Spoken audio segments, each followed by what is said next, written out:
I want to make sure that we all see that this was a collaborative project. I think that was something that we really feel very proud. It was 2 departments involved in it. It was the Department of Public Health, and Dr. Miguel Perez, the chair, and I was the faculty member from the department, as well as the Department of Nursing, Dr. Michael Rosler, who is the chair, and I also teach in the Department of Nursing, so I was the liaison for the 2 departments. And our wonderful librarian, Jane, who helped us throughout the whole process. She will be addressing the components. I will explain what the project was. This involved 2 courses.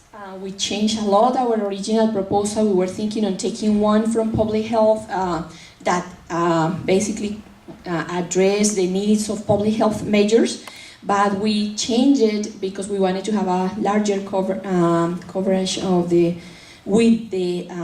as the project progress. We found that it would be very useful for GE students. So we offer a PH 128 titled Holistic Health and Alternative Medicine. It's an undergraduate course. It's a GE course with various disciplines from all over the university, 47 students, and it has a mandatory writing component of 2,000 words and presentation component as well. And for the Department of Nursing, we selected Nursing 223, which is Advanced Nursing Issues. It's a graduate course specifically for nurses. Most of them are returning students who have been seasoned, who have worked a lot in the field of nursing, and who might have all that knowledge, all that experience, but also a little bit of the need to go back to refresh where to get the information, how to access it through the internet, through the new technologies that we have available. And it is the first semester is taken in the first semester in the graduate program, and they have to take multiple writing assignments. As a matter of fact, this is a class where they do most of their writing, and they prepare for the second semester in which they take research. Jane is going to address a little about the revision of the syllabi and addressing the health literacy issues. What I was actually going to talk about was we devised a pre and a post test because we realized that assessment is a very valuable part of any kind of a program. And so actually, as we've heard from some of the other groups, it's a work in progress. It's something that we're continuing to look at and revise, and we're just now actually doing it for the first time this semester. So we're going to be wanting to look at these very carefully to see what the results are from our pre-test and then our post-test, and I already want to revise it actually. I already have some different things that I would rather see in there now that we've been working through the project. So that's certainly going to be something that we can continue to work with. It's very important that in this particular group of the nursing, the upper level nurses are practitioners. They're working in hospitals, and so we want to be sure to include the component of information literacy and learning how to find information and what to do with it and how to evaluate it, because this is something that in the profession, these people, in any profession, they need to do. So this is a good group because they're all currently working, and so not just as a student here at Fresno State and using the databases, but when they're actually in their profession as a lifelong kind of approach to finding and evaluating information, which is crucial for in the healthcare professions. Why don't I just mention that we combined into the syllabus the plagiarism workshop. Students have a lot of trouble with understanding about plagiarism and understanding what they're able to use and what they're not able to use out there, because if they find it online, then it's theirs to use apparently. But I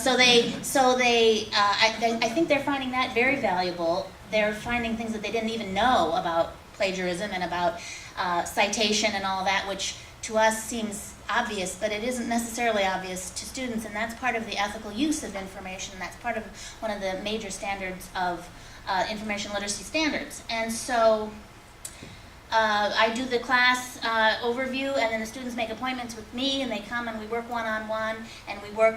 We have a LibGuide also for nursing. We have a LibGuide for public health. We have a LibGuide for Evidence-Based Research Academy, which is a group of people from the community as well as students here, tying all these things in, like Vang was talking about. So we were talking about just revising the syllabi in light of the information health of literacy and information literacy. So actually we put the definition in the syllabi. We explain how the assignment corresponded to the information literacy grant. So we try to embed that into the minds of our students in the two departments. Also, we had the online certificate on plagiarism. We coordinated with the other faculty, so they will go to IDA's face-to-face plagiarism workshop, and they will also take the online. And it never hurts to have that reinforced in two ways. And we developed a list of databases that are particularly relevant for the two courses, that are common for the two courses. And it is a list of 15 databases. Jane presented the databases, and then my assignments are in light of those databases. So they have to at least use 3 of the databases. They have to tell how they selected from the databases the articles that they will be using based upon the information presented by Jane in the workshop. And we have that in the form of a handout. This is an ongoing process. We are revising the pre-test and the post-test. We intend to present the results of the post-test and the pre-test here at the university in one of the workshops or through the various venues that we offer at the university, and we also intend to share this in a form of a publication.